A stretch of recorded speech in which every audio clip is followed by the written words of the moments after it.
Hey guys, how's it going? This is Natnator and welcome back to your weekly dose of Creepypasta.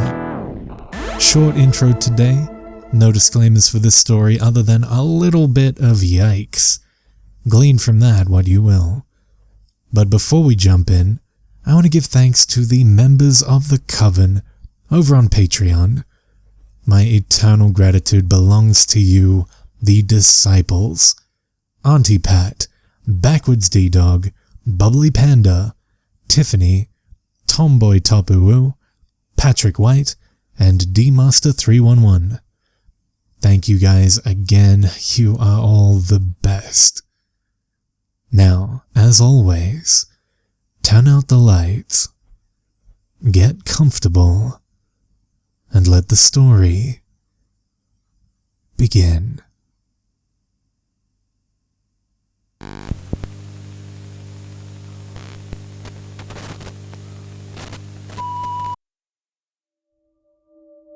My wife and I were driving down a dark road on our way to Colorado for our honeymoon.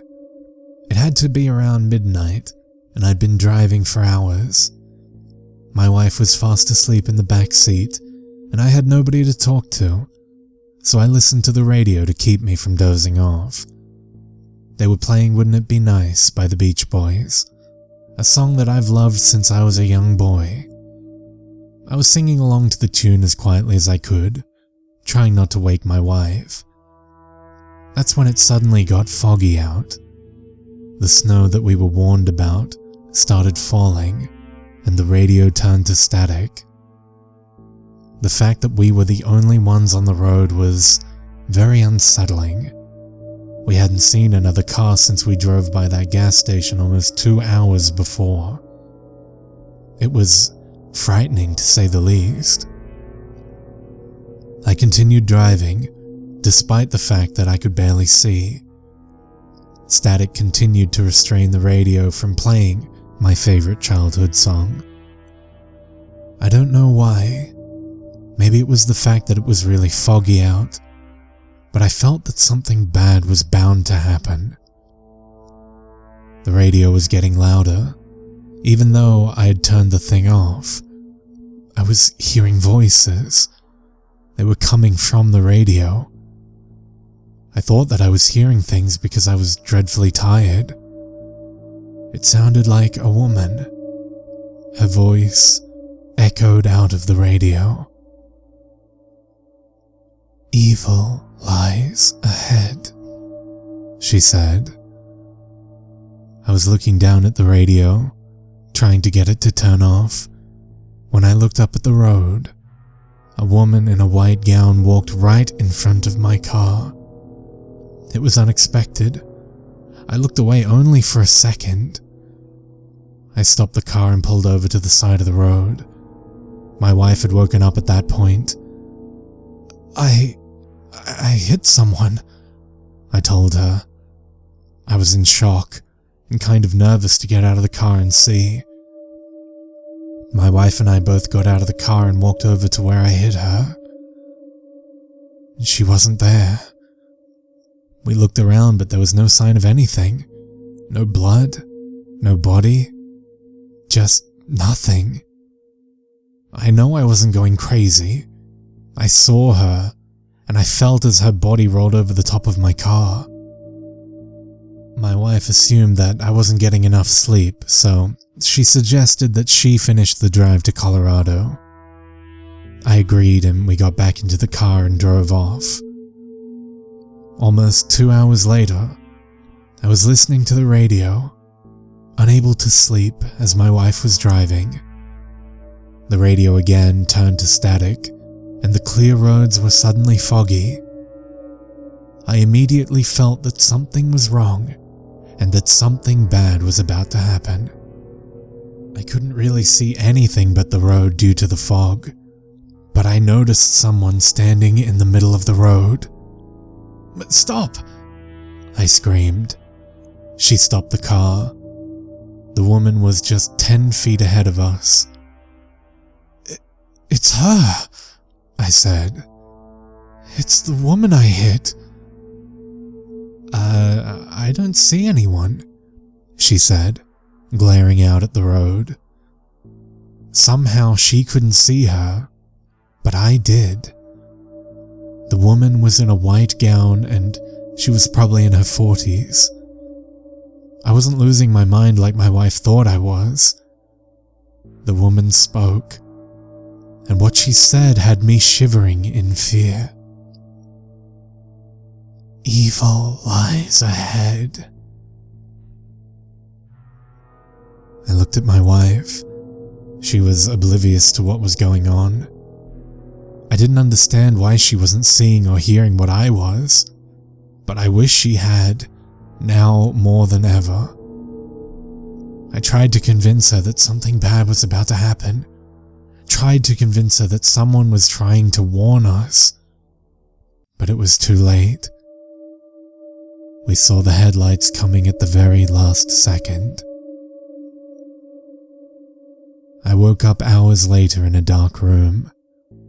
The only source of light was coming from a small rectangular window that barely invited in the sunlight. It was clear that I was in a basement, but the question was, where?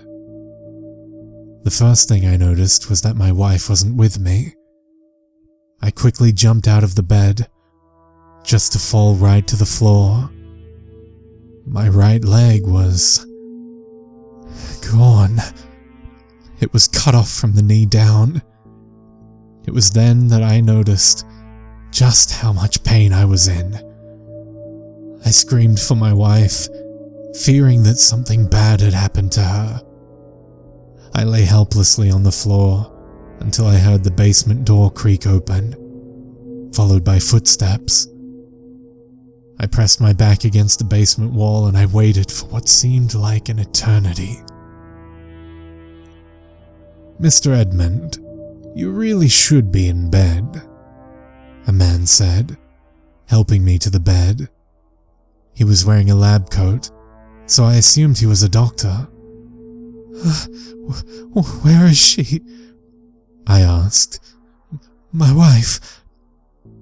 He put his hand on my forehead, noticing how high my temperature was. "You should calm down, Mr. Edmund. You're burning up."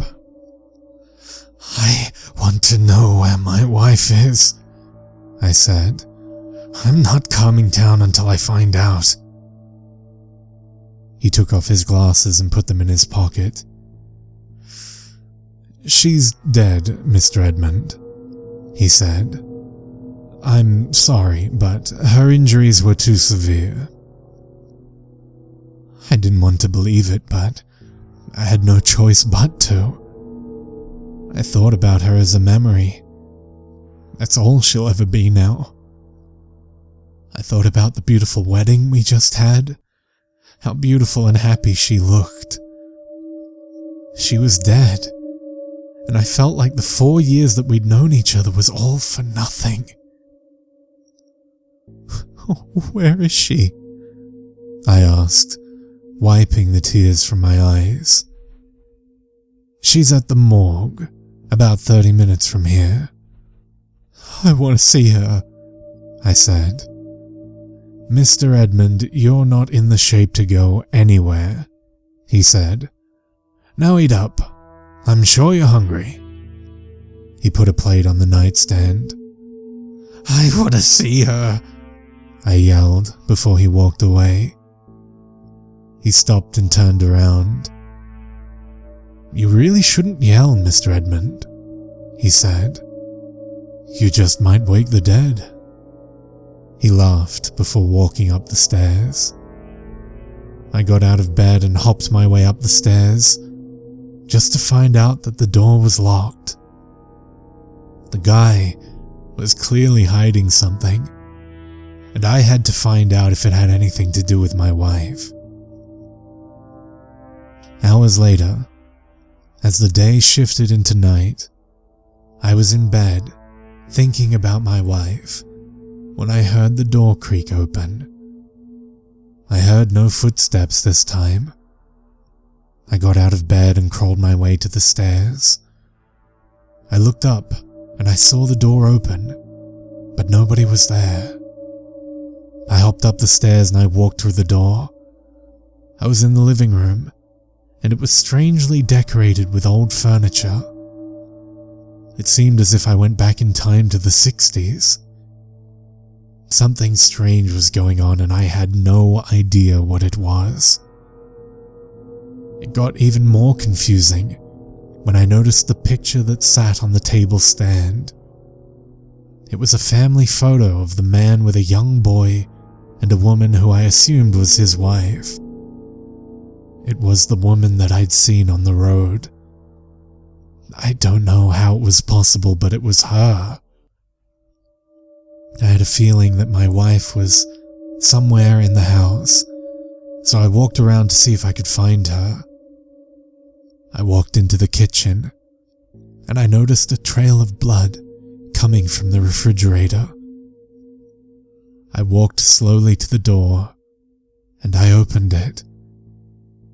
What I saw was just despicable, and it painted a picture in my mind that I would have to live with for the rest of my life. There were limbs inside. Cold, bloody limbs.